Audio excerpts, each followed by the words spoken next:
भूतनी कड़ी 12।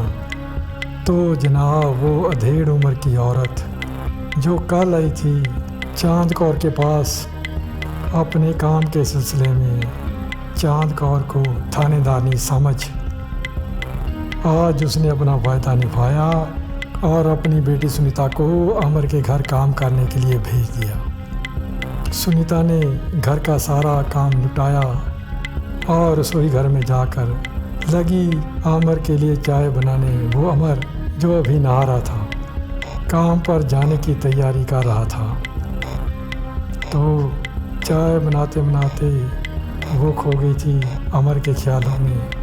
तभी उसके कानों में चांद कौर की आवाज़ सुनाई पड़ी। मुड़ी देखा, सामने चांद कौर खड़ी है। अरे मैडम जी, आप कुछ चाहिए था आपको? नहीं चाहिए तो कुछ नहीं, बस तुमसे कुछ पूछना था। हाँ पूछिए, क्या पूछना है आपको? सुनीता बात को दूसरी ओर घुमाते हुए बोली चांद कौर, वैसे माशाल्लाह तुम भी बड़ी खूबसूरत हो, मुझसे भी ज़्यादा खूबसूरत हो। कुछ ना बोली सुनीता, बस गर्दन झुकाकर मुस्कुरा दी। ये अमर कैसा लड़का है? ओहो मैडम जी, आपको लगता है कि ये अमर मेरी तरफ? ना ना मैडम जी, ऐसा कुछ नहीं है। ये अमर तो बड़ा नेक लड़का है, बहुत शरीफ लड़का है। हमारे मोहल्ले की किसी लड़की की ओर आँख उठाकर भी नहीं देखता। सच? हाँ मैडम जी, मुझे भी नहीं देखता। क्यों मुझे भी नहीं देखता का मतलब? मैडम जी, ये जब कभी मैं किसी काम पर जाती थी ना बाहर, तो रास्ते में मिल जाता था। मैं इसे कहती कि मुझे मेरे वहाँ तक छोड़ाओ जहाँ मैं काम करती हूँ। साइकिल पर बिठाता, रास्ते में मुझसे कुछ बात ना करता, चुप रहता। ऐसा है ये? अच्छा अच्छा अच्छा अच्छा, तो लेकिन तुम पसंद करती हो? कुछ ना बोली सुनीता, बस गर्दन झुकाकर फिर मुस्कुरा दी। अच्छा एक बात तो बताओ। मुद्दे की बात पर आ गई चांद कौर, जो पूछने आई थी। वो उसके भतीजे के बारे में पूछने आई थी। बोली सुनीता, ये जो अमर का मुंह बोला बाप था। अरे मैडम जी, गहरा सांस छोड़ते हुए बोली सुनीता, इसके मुंह बोले बाप की क्या कहें? क्यों? वो तो मैडम जी उसके साथ बहुत बुरा हुआ, इसने कुछ कर दिया होगा उसका भी। ना ना ना मैडम जी, ना ना ना, अमर ने नहीं। वो तो एक सुबह सर्दी में टहलने निकले थे धुंध में। वो ओवरब्रिज जहाँ हमारा घर है ना, वहाँ एक ट्रक के नीचे आकर भगवान को प्यारे हो गए थे बेचारे। अगर आज जिंदा होते तो ये अमर पढ़ लिख गया होता बेचारा। अच्छा अच्छा अच्छा, चलो तुम चाय बनाओ। और तो नहीं पूछना मैडम जी? ना ना ना कुछ नहीं, तुम चाय बनाओ और एक प्याला चाय का मुझे भी दे देना। कहकर चांद कौर निकल गई रसोई घर से बाहर जाकर एक कमरे में बैठकर सोचने लगी कि ओहो, ये अमर तो नेक लड़का है, बहुत अच्छा लड़का है। ये सुनीता कह रही है किसी मोहल्ले की लड़की को आंख उठाकर भी नहीं देखता, और मेरे भतीजे का कत्ल इसने नहीं किया। बुरा हो उस राम आसरे का, कह रहा था मेरे भतीजे को इसने मारा है। अगर मैं इसका गला दबा देती तो ओहो कितना गलत होता। तो लगी मन ही मन पछताने, और तब अमर के प्रति उसके मन में प्रेम जाग उठा। प्रेम। तो उधर अमर नहाकर बाहर आया, कपड़े पहन लिए थे उसने, एक टॉवल हाथ में ले उससे अपने बालों को सुखा रहा था। गया बाहर, बरामदे में जाकर वहाँ पड़ी कुर्सी पर बैठ गया। कुर्सी पर बैठकर लगा बाल सुखाने। तो तभी पीछे से सुनीता आई, हाथ में चाय का एक प्याला लिए। आई अमर के पास, बोली अमर बाबू चाय यहाँ रख दो।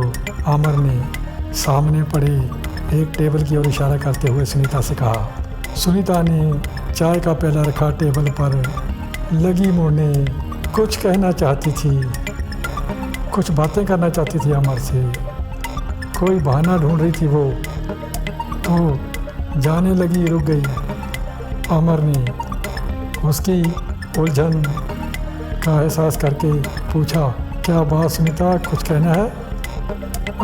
कुछ नहीं, कुछ नहीं। वो तो, अरे कुछ कहो ना, अरे वो क्या है ना, हाँ बोलो। अमर बाबू मुस्कुराकर बोली सुनीता, आपको तो ना आपके बाल भी ना साफ करने नहीं आते, सुखाने नहीं आते। लाइए इधर दीजिए टॉवल, मैं सुखाऊं आपके बाल।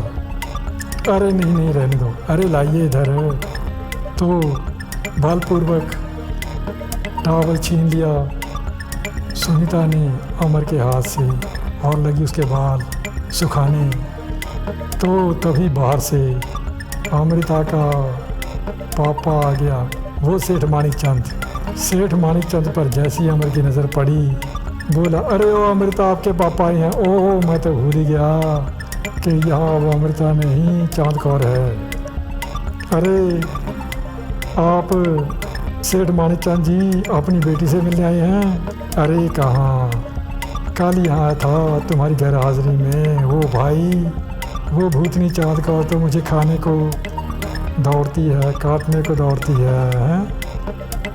तभी सेठ जी, तभी वो सोचती है कि आप मुझे पसंद नहीं करते। अरे क्या बात करते हो बेटा, अब तो मैं तुम्हें पसंद करता हूँ, बोला सुनीता से। अरे बेटा तुम ज़रा चलो, मैंने इससे खास बात करनी है। तो टावल रखकर सुनीता चली गई अंदर की ओर।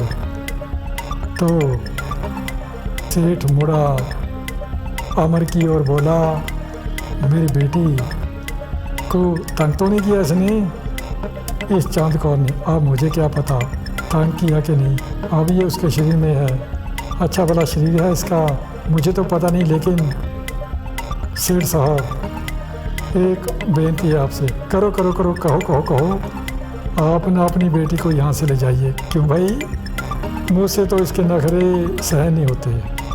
और ये सेठ साहब चिकन बिरयानी के बिना बात नहीं करती और 25-25 रोटियां खा जाती है ना, मुझसे इसका खर्चा बर्दाश्त नहीं होता, आप ले जाइए। हैं, अब मैं कहीं नहीं लेकर जाऊंगा। पिताश्री बता रहे थे तुमने इसकी मांग में सिंदूर भर दिया। अरे बेटा, जिस लड़के की मांग में कोई लड़का सिंदूर भर देना तो वो लड़की हमेशा के लिए उसकी हो जाती है ना, अब ये कहीं नहीं जाएगी। बेटा एक बात तो बताओ, वो घड़ा, वो जो बता रहे थे ना, पिताश्री बता रहे थे कि जेवरातों से भरा हुआ, वो तुम्हें पता है कहाँ? हाँ पता है।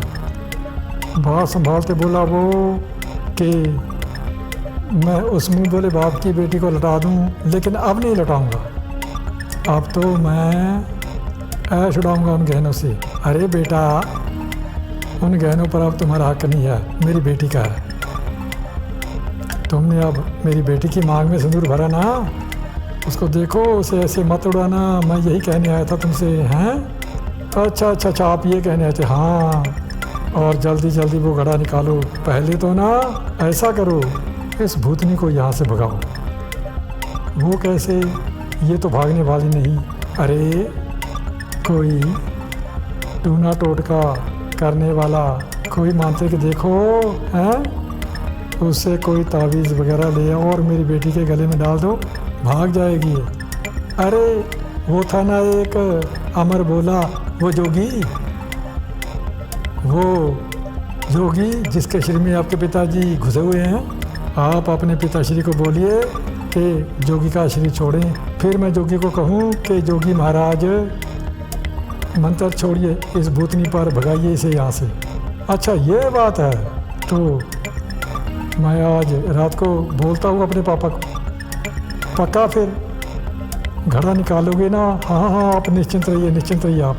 बस मैं यही पूछने आया था बेटा, अब जा रहा हूँ। देखो आज रात को मैं पिताश्री से मिलकर ना कह देता हूँ कि जोगी के शरीर को छोड़िए, ठीक है ना? फिर हाँ जी हाँ, ठीक है कहकर सेठ चला गया। तो अब जब वो चला गया सेठ, चांद कौर आई, बोली ये सेठ कैसे आया था? ये अपनी बेटी को देखने आया था जिसके शरीर पर आपने कब्जा जमा रखा है कि वो ठीक है कि नहीं है। वैसे एक बात है मैडम जी, आपको मैं ना शुक्रिया कहना चाहता हूँ। वो किस बात का? कि आप यहाँ आई, आपने उस अमृता के शरीर पर कब्जा किया। वो अमृता जो मेरी तरफ घूर कर देखती थी, मुझे नफ़रत की निगाहों से देखती थी और मुझे अंदर भी करना चाहती थी हैं, तो अब उसके शरीर में आप घुस गई और यहाँ मेरी आंखों के सामने बेशक रूह आपकी है लेकिन शरीर उसका है। मैं रोज़ आपकी ओर देखा करता हूँ और ईश्वर को धन्यवाद करता हूँ कि हे ईश्वर अच्छा किया आपने चांद कौर को यहाँ भेज दिया। चांद कौर एक बात कहूँ? हाँ हाँ कहो।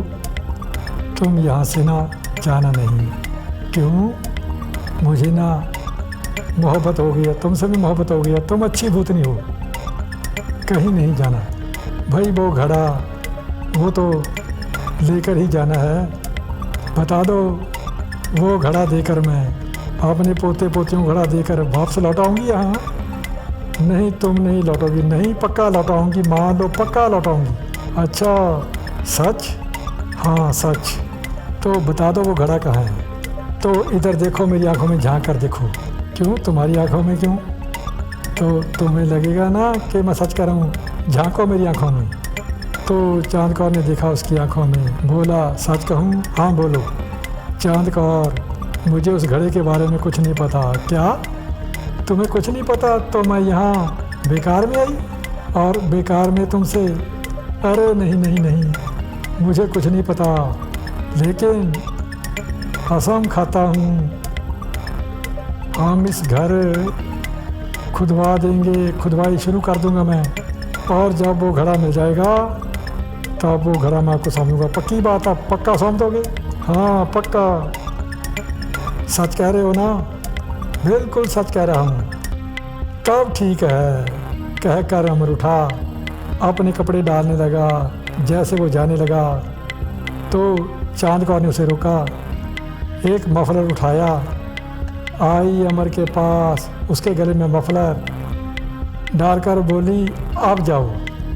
तो एक टक देखता रह गया अमर चांद कौर की ओर। मन ही मन सोचने लगा कि भाई ये भूतनी तो बहुत अच्छी है। इसके होते हुए वो अमृता यहाँ रुकने पर मजबूर हो गई। कहाँ रुकने वाली थी वो? भगवान का शुक्र है, कहकर वो चल दिया बाहर की ओर और वो चांद कौर पीछे से उसे दूर तक निहारती रही, एक टक निहारती रही। उसके मन में कोमल से भाव जाग गए अमर के प्रति। मुस्कुराहट उसके चेहरे पर खिल गई। बोली खुद से, वो अमृता का दादा इस पर सांप छोड़ने की बात कर रहा था ना, अब मेरे रहते तो वो ऐसा कर नहीं सकेगा। बोलूँगी उसे कि भाग भाग यहाँ से। अगर मेरे अमर की ओर तुमने उठाकर देखा ना आँख, तो मैं कच्चा चबा जाऊँगी तुम्हें, छोड़ूंगी नहीं तुम्हें। तो साहब यहाँ कड़ी 12 होती है ख़त्म, 13 कहेंगे कल। तब तक नमस्कार नमस्कार नमस्कार।